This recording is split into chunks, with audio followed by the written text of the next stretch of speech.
Helo, fy enw yw Iwan Creu, a fi yw dirprwy brif swyddog tân, gwasanaeth tân ac achub canolbarth a Gorllewin Cymru. Mae'n bleser mawr gen i gyflwyno ein hydroddiad blynyddol sy'n manylu ar y cynnydd y mae'r gwasanaeth wedi i'w wneud wrth gyflawni ei ddyletswyddau statudol dros y 12 mis diwethaf. Dros y flwyddyn diwethaf rydym wedi mynd i 12,445 o ddigwyddiadau. Roedd 2,951 o'r rheini yn gysylltiedig â thân. Roedd 769 yn wrthdrawiadau ar y ffordd. Roedd 279 yn digwyddiadau yn ymwneud â llifogydd. Ac roedd 871 o'r rhain yn alwadau cyd ymatebwyr. Ein gweledigaeth yw darparu'r gwasanaeth gorau posibl i gymunedau canolbarth a Gorllewin Cymru, a fydd yn cael ei gyflawni drwy barhau ymgysylltu â chymunedau, archwilio ffyrdd newydd o ddarparu gwasanaethau a gweithio gyda phartneriaid i ddiogelu cymunedau ar draws ein gwasanaeth. Erbyn diwedd mis Hydref bob blwyddyn, mae'n ofynnol i'r gwasanaeth gyhoeddi ei asesiad perfformiad blynyddol, sy'n adrodd cynnydd yn erbyn yr amcanion gwella a llesiant o'r flwyddyn flaenorol. Dyma ddiweddariad cyflym a rhywfaint o'r gwaith gwych sydd wedi digwydd ar draws gwasanaeth tân ac achub canolbarth a Gorllewin Cymru yn ystod 2024-2025.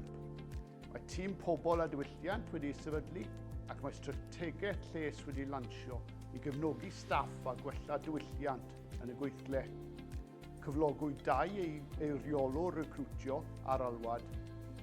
Trealodd ein grŵp cerbydau trydan dactegau newydd mewn 7 gorsaf.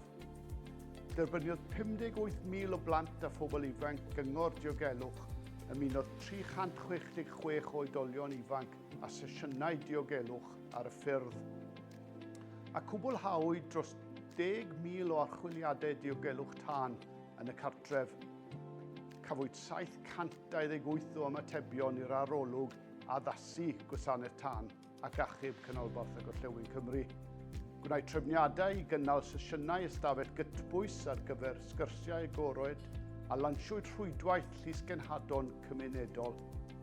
Sicrhawyd grant o 128 o filoedd ar gyfer pwyntiau gwefru cerbydau trydan ar draws gorsafoedd. Archwiliwyd cysyniadau ar gyfer cerbydau newydd megis cerbyd cymorth mewn digwyddiadau a cherbyd maint canolig a thancyr dŵr llai. Mae proffesiynoldeb yr ymrwymiad a'r ymroddiad a ddangosir gan ein staff i ddiogelu cymunedau canolbarth a Gorllewin Cymru wedi bod yn rhagorol. I gael rhagor o wybodaeth, ewch i'n gwefan i ddarllen ein hadroddiad Asesiad Perfformiad Blynyddol yn www.mauu.fire.gov.uk/cym/.